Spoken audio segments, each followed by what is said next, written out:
The transfer of estranged Sunbears Millie and Tony to a brand new habitat begins this afternoon. It's critical that the move goes well, as Chester is hoping to become the first British zoo to breed this rare species. Breeding of Sunbears actually is a bit of a mystery. People don't know a huge amount about it, and there's not much of it happening in captivity around the world.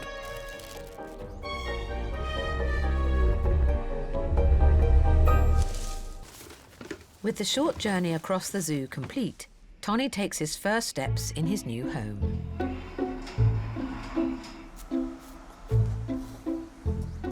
After a brief review of the territory, it's time for another nap. He's settled in and he's already making it his own. So we've now got to go and get Millie. Hopefully it'll go as well as Tony. Sunbear Tony is settling well into his new home. He's really loving the new habitat. He spends loads of time up the trees and he lies right in front of the windows having a nap, snoring away. Old flame Millie has also made the move, but they've been kept in separate areas. Millie! Today, they're about to be reunited. Time to go meet Tony again. You ready? Right then, Millie. The bears have never produced a surviving cub together. You do sometimes think it's never going to happen. But then she had the cub in January, and it didn't survive, but it's given us hope. Keepers are banking on their new love den to make all the difference. We really want them to get on really well, relationship to blossom, and hopefully that'll be the place to start a family. Have fun. There she goes.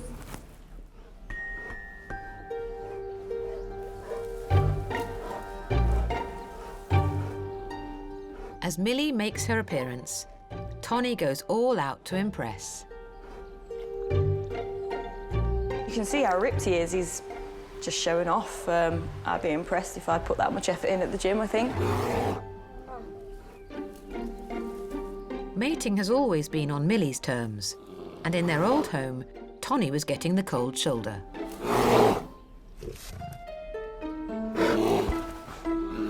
But it seems Tony's flirting is starting to melt Millie's heart.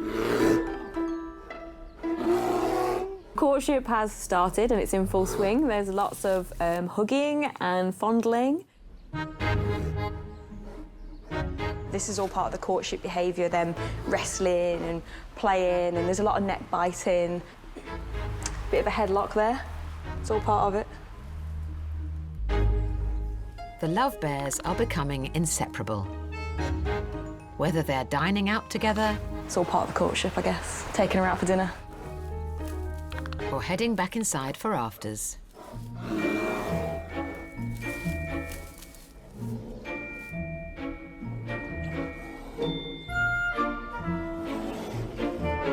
I think they see this as their bedroom. It's like a king-size suite. It definitely seems to have set the mood.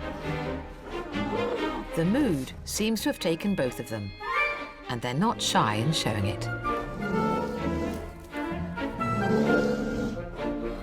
They chose to do most of their mating right in front of the huge new viewing windows.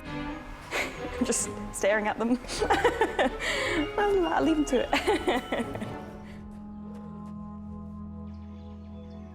Outside in the sunshine, a bee works on opening a particularly awkward flower. Her efforts mirror the struggle going on inside the den.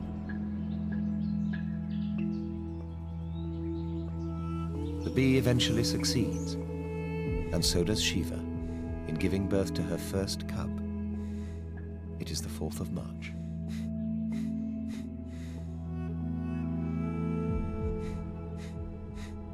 Her labored breathing shows the pain that she endures. But in the end, all is well.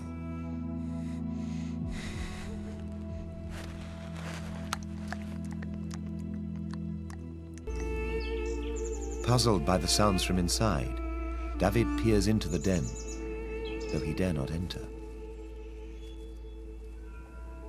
Inside, more of his offspring are finding their way into the world. The births come half an hour to an hour apart. a third cub has been born into a world that consists mostly of an insistent tongue licking it dry.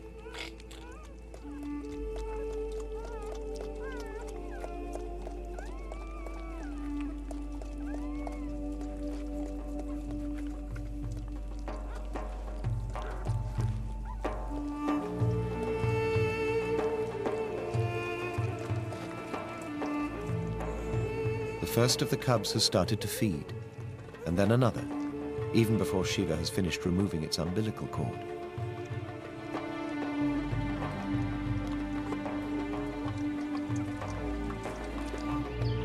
As evening draws on, David waits patiently outside the den. Inside, Shiva is licking her 7th cub clean, 5 hours after the first was born.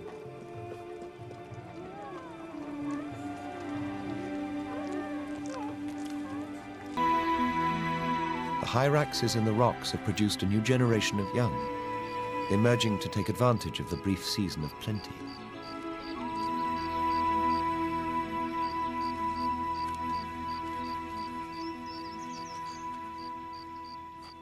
Shiva's cubs are also ready to emerge after 5 weeks underground.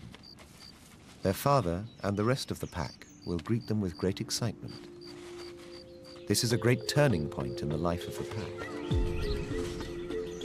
David behaves as if he hasn't seen Shiva for weeks, though she's been outside almost all the time for the last few days. It's almost as if he knows that she won't have to go underground anymore.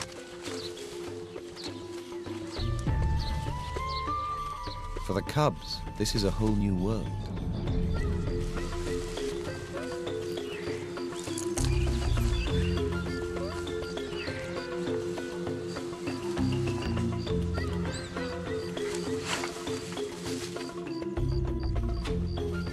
One by one, the other members of the pack come to inspect them.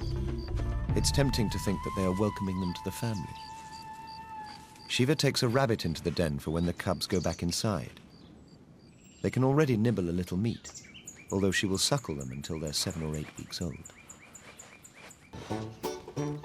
Amongst the most faithful are the lowland tapirs. The 2 adults are rapidly approaching their 22nd year together. They've got a sweet relationship of Jenny and Cusco. They're like a married couple, you would say. Cusco's the easygoing one, and Jenny rules the roost. Their latest offspring are 2-year-old male Zathras and 12-month-old female Inca. Despite appearances, tapirs are related to rhinos and are excellent swimmers. They use their noses like snorkels in their native habitat of the Amazon rainforest. Jenny's a great mum. She's got lots and lots of experience. I think having Inca at such an old age, it has spurred her on to keep going.